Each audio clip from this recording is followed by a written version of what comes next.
Le 14 mars 1995, une femme qui promenait son chien le long du canal de l'Aisne, à la sortie de Reims, découvre un sac à dos bleu marine à moitié enfoncé dans la boue. À l'intérieur, des cahiers de cours, une trousse de maquillage et un agenda en cuir rouge. Sur la première page, un nom est inscrit à l'encre noire, Laure Deschamps. Les gendarmes contactent immédiatement la famille. Le père reconnaît l'écriture de sa fille. Laure a 22 ans. Elle étudie les lettres modernes à l'université de Reims. Elle n'a plus donné signe de vie depuis le samedi 11 mars au soir. Le sac est retrouvé à presque 3 km de la résidence universitaire, où Laure occupe un studio depuis septembre 1994. Rien ne manque à l'intérieur, hormis son portefeuille et ses clés. L'agenda est intact. Les pages sont légèrement gondolées par l'humidité, mais restent lisibles. Les enquêteurs le parcourent immédiatement. Les dernières lignes datent du samedi 11 mars.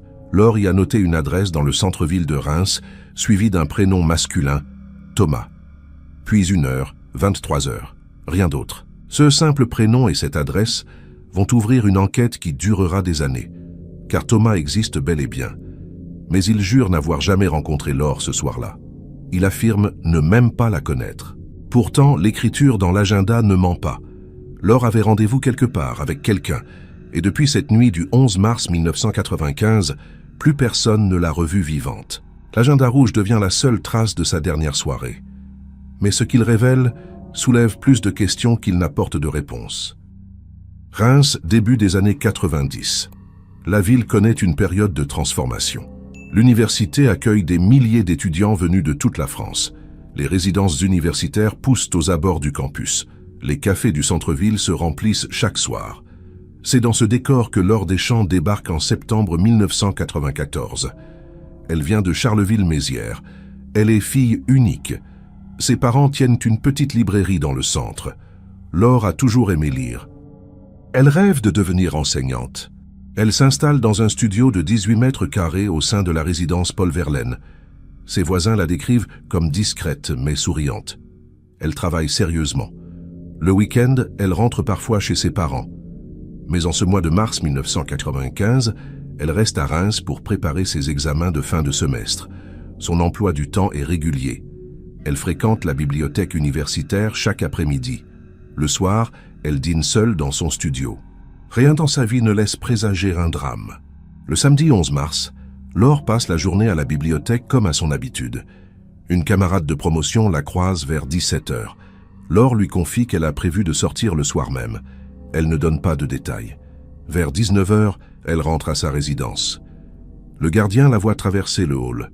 Elle porte un jean, un pull noir et une parka beige. Elle tient son sac à dos bleu à la main. C'est la dernière fois qu'on la voit dans sa résidence. Le dimanche 12 mars, ses parents tentent de la joindre par téléphone. Pas de réponse. Ils insistent le lundi. Toujours rien. Le mardi matin, inquiets, ils se rendent à Reims. Le gardien ouvre le studio en leur présence. Tout semble normal. Le lit est fait. Des livres sont posés sur le bureau. Mais Laure n'est pas là.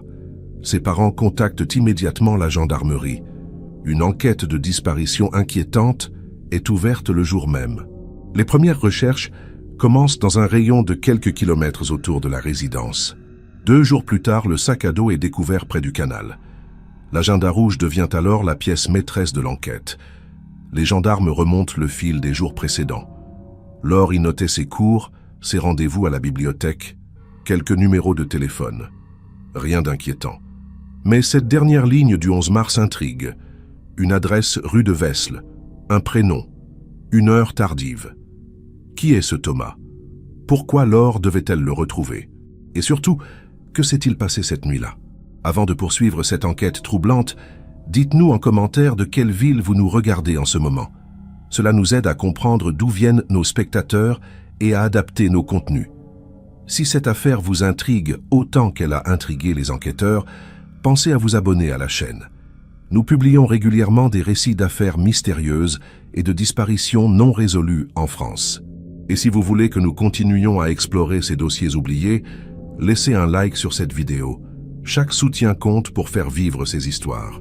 L'adresse notée dans l'agenda correspond à un immeuble de 3 étages situé rue de Vesle, en plein centre-ville de Reims.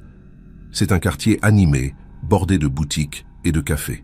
Les gendarmes se rendent sur place dès le 14 mars. Ils interrogent les résidents. Au deuxième étage, un certain Thomas Verdier, 26 ans, assistant commercial dans une entreprise de champagne. Il vit seul. Quand les gendarmes mentionnent le nom de Laure Deschamps, il semble sincèrement étonné. Il affirme ne pas la connaître. Thomas explique qu'il était effectivement chez lui le samedi 11 mars au soir. Il précise avoir passé la soirée seul devant la télévision. Il n'a reçu personne. Il n'a pas quitté son appartement. Les gendarmes lui montrent une photo de Laure. Thomas secoue la tête. Il ne l'a jamais vue. Il ne comprend pas pourquoi son prénom figure dans l'agenda de cette jeune femme. Les enquêteurs notent ses déclarations mais restent vigilants. Pourquoi Laure aurait-elle inventé ce rendez-vous? Les gendarmes fouillent l'appartement de Thomas avec son accord. Rien de suspect. Pas de traces de lutte. Pas d'objet appartenant à Laure. L'appartement est propre, rangé. Thomas coopère pleinement. Il accepte de répondre à toutes les questions. Son emploi du temps du samedi est vérifié. Personne ne l'a vu sortir ce soir-là. Ses voisins confirment qu'il mène une vie tranquille. Il n'a pas d'antécédents judiciaires. Les gendarmes le placent tout de même sous surveillance discrète. Les parents de Laure sont convoqués pour examiner l'agenda. Ils reconnaissent l'écriture de leur fille sans hésitation. Madame Deschamps parcourt les pages avec émotion. Elle explique que Laure notait tout depuis l'adolescence. Chaque rendez-vous, chaque événement important. Elle ne sortait jamais sans cet agenda. Quand les enquêteurs lui montrent la dernière ligne du 11 mars, elle blêmit. Elle ne connaît aucun Thomas. Laure ne lui a jamais parlé de quelqu'un portant ce prénom. C'est un mystère complet. Les camarades de promotion de Laure sont interrogés un par un. Personne ne connaît de Thomas dans l'entourage de la jeune femme. Une étudiante se souvient que Laure avait mentionné vouloir sortir le samedi soir, mais elle n'avait donné aucun détail. Elle semblait plutôt excitée, pas inquiète. Les enquêteurs vérifient les appels passés depuis le téléphone de la résidence. Laure a appelé un numéro inconnu le vendredi P0 mars vers 20h. Le numéro correspond à une cabine téléphonique située près de la gare de Reims. Cette découverte intrigue les gendarmes. Pourquoi Laure aurait-elle appelé une cabine publique? A-t-elle donné rendez-vous à quelqu'un ou a-t-elle répondu à une sollicitation?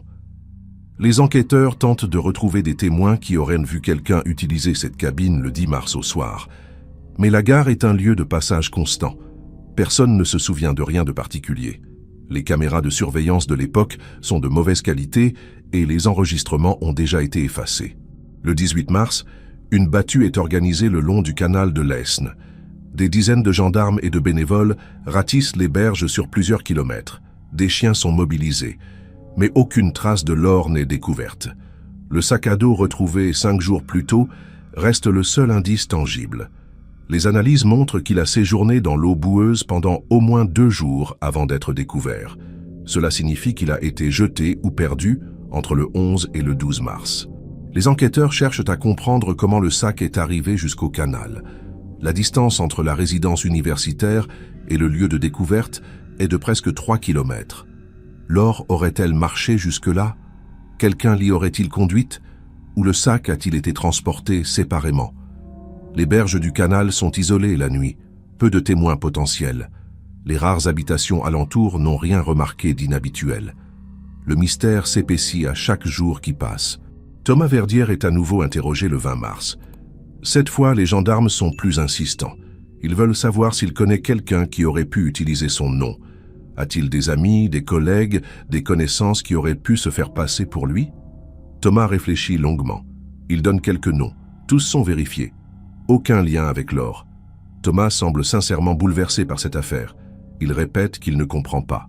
Les gendarmes le croient, mais ne l'écartent pas totalement. Le 25 mars, un appel anonyme parvient à la gendarmerie. Une voix masculine affirme avoir vu une jeune femme correspondant au signalement de Laure montée dans une voiture sombre rue de Vesle, vers 23h30 le 11 mars. L'appelant ne donne pas plus de détails et raccroche rapidement. Les gendarmes tentent de retrouver l'origine de l'appel. Il provient d'une cabine située près de la cathédrale. Malgré les recherches, l'appelant ne se manifestera plus jamais. Ce témoignage reste invérifiable. Les semaines passent. L'enquête piétine. Laure Deschamps reste introuvable. Son visage est affiché dans toute la ville. Les médias régionaux relaient l'affaire. Les parents lancent des appels à témoins désespérés. Mais aucune piste solide n'émerge. Le nom de Thomas Verdier circule dans la presse. Il est présenté comme un témoin clé, sans être directement accusé. Sa vie devient un enfer. Il reçoit des lettres anonymes, des menaces. Il finit par déménager de Reims en mai 1995, incapable de supporter la pression. Les enquêteurs décident de reconstituer les dernières heures connues de Laure avec une précision chirurgicale. Le samedi 11 mars, elle quitte la bibliothèque universitaire à 17h15. Une caméra de surveillance la filme en train de franchir le portique de sortie. Elle porte son sac à dos bleu. Elle semble calme, concentrée. Elle emprunte le bus numéro 12 qui la ramène vers sa résidence. Le chauffeur se souvient vaguement d'elle. Il confirme qu'elle est descendue à l'arrêt habituel vers 17h45. Entre 17h45 et 19h, Laure rentre à sa résidence. Le gardien la voit traverser le hall. Elle échange quelques mots avec lui sur la météo. Elle monte dans sa chambre. Personne ne sait exactement ce qu'elle fait pendant 7h15. Les voisins n'entendent rien de particulier. Aucun appel téléphonique n'est enregistré depuis sa ligne. Les enquêteurs supposent qu'elle s'est préparée pour sortir. Elle a peut-être mangé quelque chose, s'est changée, s'est maquillée. À 20h30, une étudiante voisine croise Laure dans le couloir. Elle la trouve élégante. Laure porte un jean noir, un chemisier blanc sous sa parka beige. Elle a attaché ses cheveux. Elle semble pressée. Elle dit simplement « Bonsoir » et descend rapidement les escaliers. C'est la dernière personne de la résidence à l'avoir vue. Le gardien confirme qu'elle est sortie vers 20h35. Elle a franchi le portail d'entrée et a tourné à gauche en direction de l'arrêt de bus. Les gendarmes vérifient les horaires de bus ce soir-là. Le dernier bus en direction du centre-ville passe à 20h42. Si Laure l'a pris, elle a pu arriver rue de Vesle vers 21h15. Mais personne ne se souvient l'avoir vue dans ce bus. Les chauffeurs de l'époque sont interrogés. Aucun ne reconnaît formellement Laure. Les enquêteurs envisagent alors qu'elle ait pu prendre un taxi ou qu'on soit venu la chercher. Mais aucune compagnie de taxi ne retrouve de course correspondante. Les gendarmes se rendent rue de Vesle pour interroger les commerçants et les riverains. Un patron de bar situé à 50 mètres de l'immeuble de Thomas se souvient d'une jeune femme brune qui est passée devant sa terrasse vers 22h30. Elle marchait vite, semblait chercher une adresse. Elle a regardé plusieurs fois un papier qu'elle tenait à la main. Le patron ne peut pas affirmer avec certitude qu'il s'agissait de Laure. Mais le signalement correspond. Ce témoignage est noté avec attention. Si cette jeune femme était bien Laure, cela signifie qu'elle est arrivée rue de Vesle avec 1 heure d'avance sur le rendez-vous noté dans son agenda. Pourquoi? Voulait-elle repérer les lieux? Était-elle nerveuse? Les enquêteurs examinent cette hypothèse. Ils arpentent le quartier à la recherche d'autres témoins. Une vendeuse de journaux se souvient avoir vu une jeune femme brune entrer dans une cabine téléphonique vers 22h45. Elle est restée quelques minutes, puis est ressortie. Elle avait l'air tendue. Cette cabine se trouve à 200 mètres de l'immeuble de Thomas. Les relevés téléphoniques sont consultés. Un appel a effectivement été passé à 22h47 vers un numéro de Charleville-Mézières. C'est le domicile des parents de Laure. Madame Deschamps confirme avoir reçu cet appel. Elle se souvient parfaitement. Laure lui a dit qu'elle allait bien, qu'elle passerait peut-être le week-end prochain à la maison. Sa voix était normale, rien d'inquiétant. La conversation a duré moins de 2 minutes. C'est le dernier contact verbal de Laure avec sa famille. Après cet appel, les traces de Laure deviennent floues. Les enquêteurs tentent de reconstituer l'heure suivante. Entre 22h50 et 23h, que fait Laure? Se rend-elle finalement à l'adresse notée dans son agenda? Attend-elle quelque part? Rencontre-t-elle quelqu'un d'autre? Le témoignage de l'appel anonyme mentionnant une jeune femme montant dans une voiture rue de Vesle vers 23h30 devient crucial. Mais sans confirmation, il reste fragile. Les gendarmes interrogent à nouveau Thomas Verdier sur son emploi du temps précis ce soir-là. Il maintient sa version. Il était chez lui, seul, entre 20h et minuit. Il a regardé la télévision. Il a dîné d'une pizza surgelée. Il s'est couché vers minuit 30. Personne ne peut corroborer ses déclarations, mais rien ne prouve non plus qu'il ment. Son appartement ne révèle aucune trace suspecte. Les analyses ADN réalisées sur des cheveux retrouvés dans son salon ne correspondent pas alors. Thomas reste un mystère, mais pas un coupable identifié. Les enquêteurs élargissent leurs recherches. Ils examinent l'entourage de Laure à Charleville-Mézières, A-t-elle des anciens petits amis, des conflits non résolus, des personnes qui auraient pu lui en vouloir? Les réponses sont négatives. Laure menait une vie sans histoire. Pas de relations amoureuses récentes, pas de dettes, pas d'ennemis connus. Ses amis d'enfance la décrivent comme gentille, discrète, travailleuse. Rien dans son passé ne laisse présager un drame. Le mystère reste entier. En avril 1995, une perquisition est effectuée dans le studio de Laure avec l'accord des parents. Les gendarmes cherchent d'autres indices. Ils examinent ses cahiers, ses lettres, ses effets personnels. Ils découvrent un carnet où Laure note parfois ses réflexions. Les dernières lignes datent du 9 mars. Elle y écrit qu'elle a hâte de terminer le semestre, qu'elle espère réussir ses examens. Elle mentionne vouloir passer plus de temps avec ses parents pendant les vacances. Rien d'inquiétant. Rien qui évoque un rendez-vous mystérieux. Durant l'été 1995, plusieurs pistes sont explorées puis abandonnées. Un homme se présente à la gendarmerie affirmant avoir vu Laure monter dans un camion sur l'autoroute A4 le dimanche 12 mars au matin. Il décrit une jeune femme brune faisant de l'autostop. Les gendarmes prennent sa déposition au sérieux. Des recherches sont lancées, mais rapidement, l'homme se contredit. Il finit par avouer avoir confondu les dates. Il ne s'agissait pas du 12 mars. Ce témoignage est classé sans suite. En septembre, une deuxième piste émerge. Un détenu de la maison d'arrêt de Reims affirme connaître un codétenu qui aurait parlé de la disparition de Laure. Selon lui, cet homme aurait laissé entendre qu'il savait ce qui s'était passé. Les gendarmes interrogent le codétenu en question. Il s'agit d'un récidiviste condamné pour vol. Il nie catégoriquement. Il affirme n'avoir jamais entendu parler de Laure Deschamps. Les vérifications montrent qu'il était incarcéré depuis février 1995. Il n'a aucun lien avec l'affaire. Le détenu qui l'a dénoncé est suspecté d'avoir voulu négocier une remise de peine. En octobre, une femme contacte la gendarmerie. Elle prétend être voyante. Elle affirme avoir eu des visions concernant Laure. Selon elle, la jeune femme est morte, enterrée près d'un bois aux environs de Reims. Elle donne des indications géographiques précises. Les gendarmes, malgré leur scepticisme, effectuent des recherches dans la zone indiquée. Des chiens sont mobilisés. Rien n'est découvert. La voyante insiste. Elle donne de nouvelles coordonnées, nouvelles recherches. Toujours rien. Cette piste est finalement abandonnée après plusieurs tentatives infructueuses.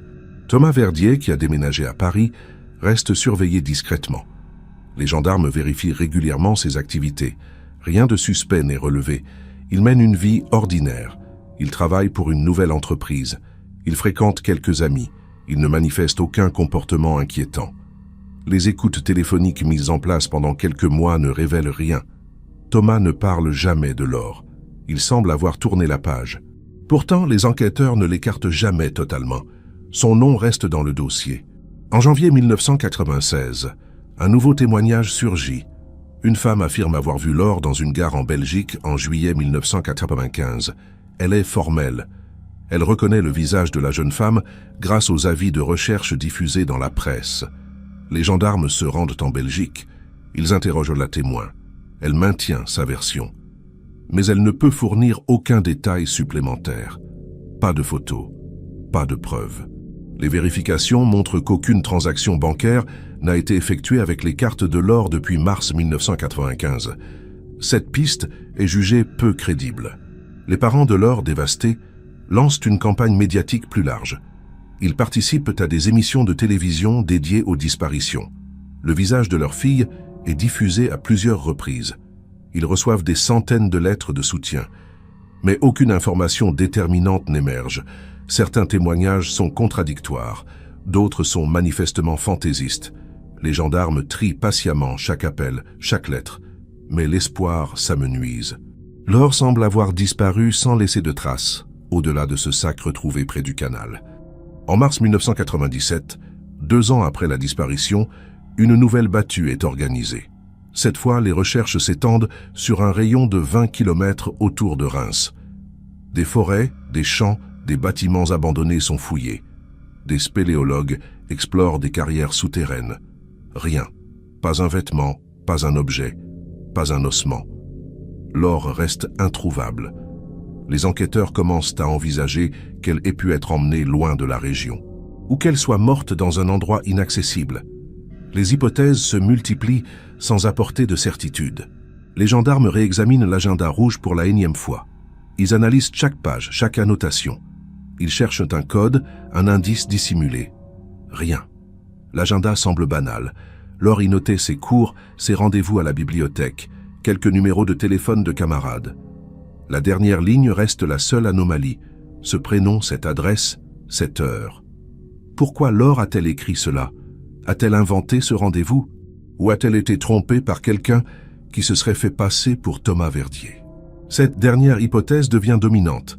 Quelqu'un aurait pu utiliser le nom de Thomas pour attirer Laure. Mais comment cette personne aurait-elle connu l'adresse de Thomas? Et surtout, pourquoi cibler Laure? Les enquêteurs cherchent des liens entre Laure et Thomas. Ils vérifient s'ils ont fréquenté les mêmes lieux, les mêmes cercles, les mêmes événements. Rien ne les relie. Ils ne se connaissaient apparemment pas. Cette absence de lien rend l'affaire encore plus mystérieuse. Comment un nom peut-il surgir de nulle part dans un agenda? En 1998, l'enquête est progressivement mise en sommeil. Les gendarmes continuent de recevoir des témoignages sporadiques, mais rien de substantiel. Le dossier reste ouvert. Les parents de Laure ne renoncent jamais. Chaque année, à la date anniversaire de la disparition, ils organisent une cérémonie à Reims. Ils gardent espoir. Ils veulent croire que Laure est toujours en vie quelque part, mais au fond d'eux, ils savent. Le temps a passé. Les probabilités diminuent. Leur fille a probablement trouvé une fin tragique, cette nuit du 11 mars 1995. Thomas Verdier, de son côté, tente de reconstruire sa vie. Mais le poids de cette affaire ne le quitte jamais. Des années plus tard, il confiera à un journaliste qu'il pense souvent à Laure. Il se demande pourquoi son nom figurait dans cet agenda. Il se sent coupable sans avoir rien fait. Il vit avec ce mystère qui a bouleversé son existence. Il espère qu'un jour, la vérité éclatera. Mais pour l'instant, le silence règne. Et Laure Deschamps demeure une ombre dans la mémoire de Reims. En novembre 2003, 8 ans après la disparition, un événement inattendu relance l'affaire. Un couple achète l'immeuble rue de Vesle où résidait Thomas Verdier en 1995. Ils entreprennent des travaux de rénovation. En vidant la cave commune, ils découvrent une vieille malle en bois oubliée dans un recoin. La malle est fermée par un cadenas rouillé. Intrigués, ils l'ouvrent. À l'intérieur, des vêtements, des journaux et une boîte métallique contenant des lettres et des documents personnels. Parmi eux, un carnet similaire à un agenda. Les nouveaux propriétaires feuillettent le carnet. Ils remarquent des dates de 1994 et 1995, des noms, des adresses, des rendez-vous notés à la main. Sur une page, ils lisent le prénom Laure, suivi d'une date, le 11 mars 1995. Ils se figent, ce prénom, cette date. Ils se souviennent vaguement de l'affaire de la disparition évoquée dans la presse locale des années plus tôt. Ils contactent immédiatement la gendarmerie. Les enquêteurs se rendent sur place le jour même. La malle est saisie. Le carnet est examiné avec attention. L'écriture du carnet ne correspond pas à celle de Laure. Les analyses graphologiques révèlent qu'il s'agit d'une écriture masculine. Les enquêteurs tentent d'identifier le propriétaire de la malle. Après vérification, elle appartenait à un ancien locataire de l'immeuble qui occupait un studio au premier étage en 1995. Il s'appelle Julien Moreau, 32 ans à l'époque, représentant commercial dans une société d'informatique. Il a quitté Reims en mai 1996. Les gendarmes retrouvent sa trace. Il vit désormais à Lyon. Il est marié, père de 2 enfants. Julien Moreau est convoqué pour audition. Il se présente volontairement. Il semble surpris. Il confirme avoir habité rue de Vesle en 1995. Il se souvient de la malle laissée dans la cave. Il pensait qu'elle avait été jetée depuis longtemps. Quand les enquêteurs lui montrent le carnet, il blêmit. Il reconnaît son écriture. Il explique qu'il tenait ce carnet pour noter ses rendez-vous professionnels. Il ne comprend pas pourquoi le prénom Laure y figure. Il affirme ne pas connaître de Laure. Il n'a jamais entendu parler de Laure Deschamps. Les gendarmes lui montrent une photo de la jeune femme. Julien secoue la tête. Il ne la reconnaît pas. Il jure ne l'avoir jamais rencontrée. Les enquêteurs deviennent plus insistants. Ils veulent savoir pourquoi ce prénom et cette date figurent dans son carnet. Julien réfléchit longuement. Il finit par se souvenir. Le 11 mars 1995, il devait rencontrer un client potentiel pour une présentation de logiciel. Ce client s'appelait Laurent. Julien note souvent des prénoms abrégés. Il a peut-être écrit Laure au lieu de Laurent, mais il ne peut pas en être certain. Les enquêteurs vérifient cette explication. Ils retrouvent les archives de l'entreprise pour laquelle Julien travaillait en 1995. Effectivement, un rendez-vous était prévu le 11 mars avec un certain Laurent Dubois, directeur d'une PME locale. Ce Laurent confirme avoir rencontré Julien ce soir-là dans un café du centre-ville vers 20 h. Le rendez-vous a duré environ 1 heure. Julien est reparti vers 21 h. Cette information semble disculper Julien. Mais une question demeure. Comment le prénom Laure a-t-il pu se retrouver également dans l'agenda de la victime? Les enquêteurs approfondissent leurs recherches sur Julien Moreau. Ils vérifient son passé, ses antécédents, ses déplacements en mars 1995. Rien de suspect. Julien menait une vie ordinaire. Il n'a jamais eu de démêlés avec la justice. Ses collègues de l'époque le décrivent comme sérieux et fiable. Aucun lien avec Laure ne peut être établi. Les gendarmes examinent alors une autre hypothèse. Et si quelqu'un avait eu accès au carnet de Julien et avait utilisé ces informations pour piéger Laure? Cette théorie semble tirée par les cheveux, mais elle n'est pas impossible. La cave où la malle était entreposée était accessible à tous les locataires de l'immeuble. N'importe qui aurait pu fouiller dans les affaires de Julien. Thomas Verdier habitait au 2e étage. Avait-il accès à cette cave? Les enquêteurs interrogent les anciens résidents. Plusieurs confirment que la cave était effectivement commune et peu sécurisée. N'importe quel locataire pouvait y descendre. Cette découverte ouvre une nouvelle piste. Quelqu'un aurait pu consulter le carnet de Julien, y voir le prénom Laure et l'adresse de rendez-vous, puis utiliser ces informations. Mais pourquoi? Et dans quel but? Les enquêteurs tentent de reconstituer un scénario cohérent. Une personne aurait pu vouloir attirer Laure dans cet immeuble pour une raison inconnue. En utilisant un faux prénom et une adresse réelle, cette personne aurait pu créer une apparence de légitimité. Laure, pensant avoir un rendez-vous valide, se serait rendue sur place. Là, quelque chose aurait mal tourné. Mais qui? Et surtout, quel mobile? Les gendarmes reprennent l'enquête depuis le début.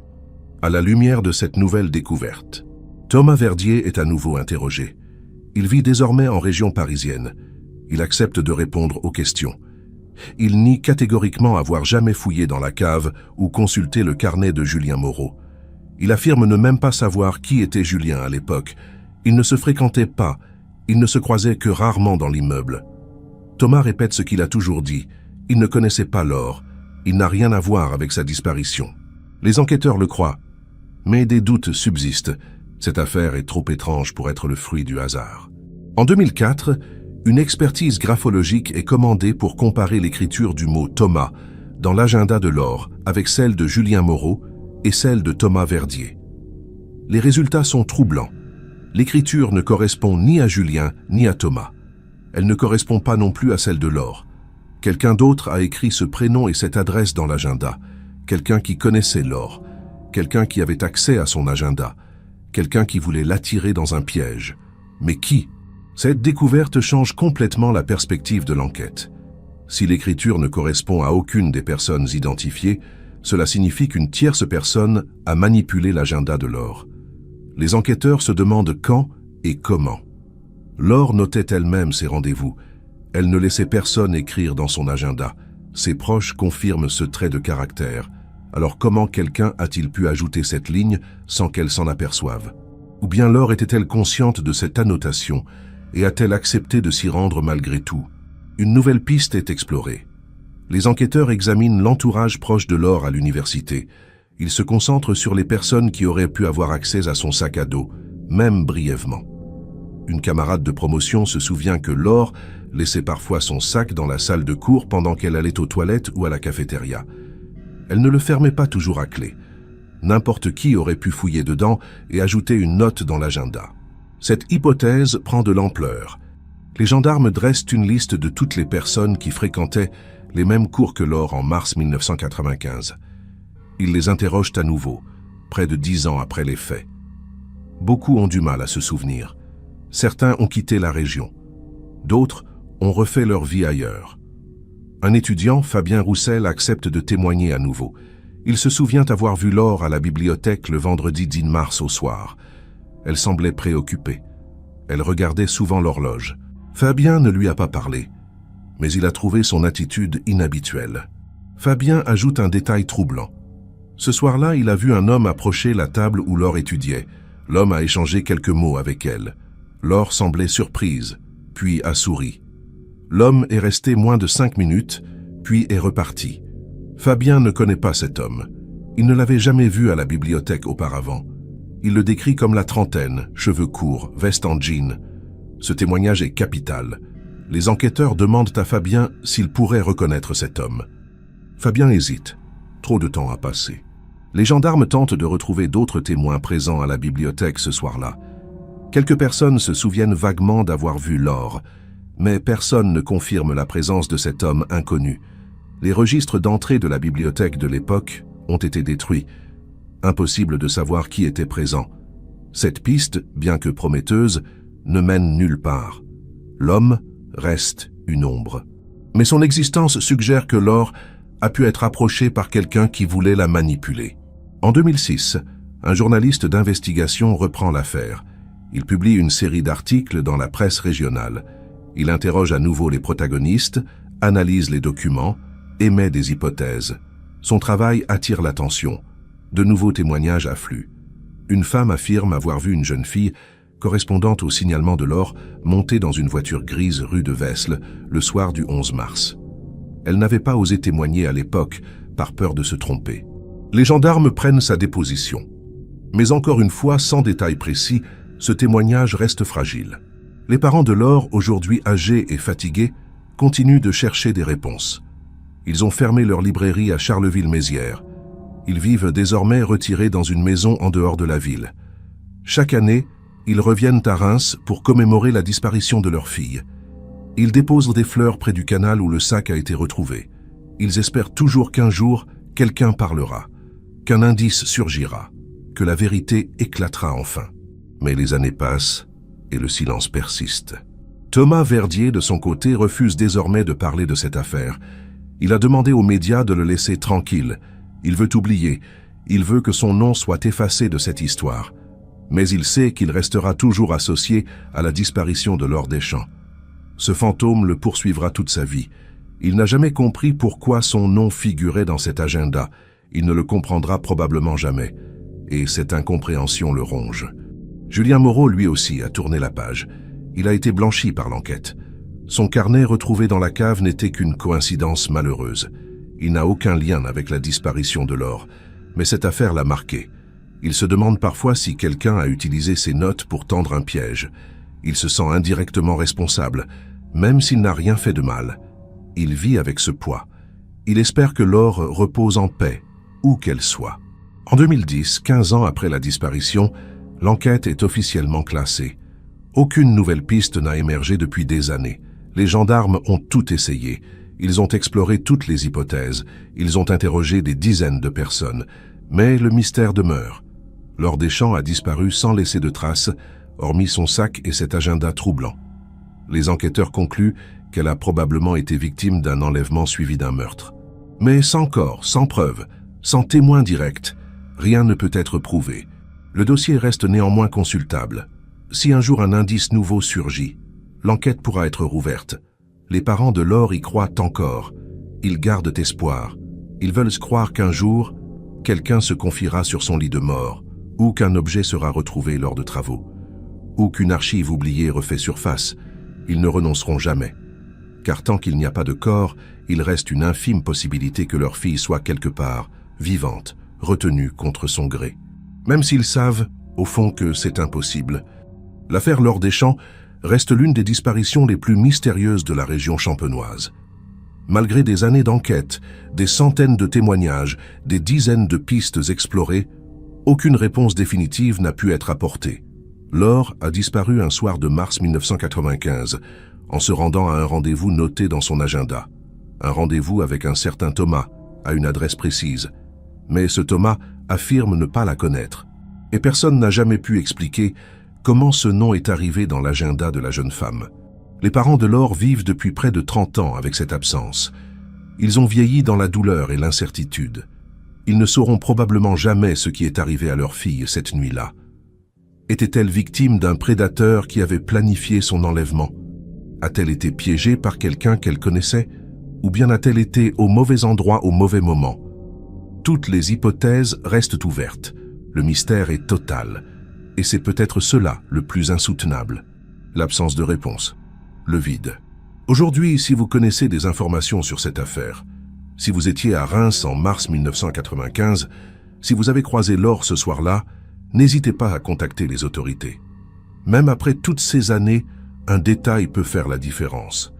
Et si cette histoire vous a captivé, pensez à partager cette vidéo pour que d'autres en prennent connaissance. Qui sait, peut-être que quelqu'un, quelque part, détient la clé de ce mystère. En attendant, Laure Deschamps reste une ombre dans la mémoire de Reims. Une jeune femme disparue, une énigme non résolue,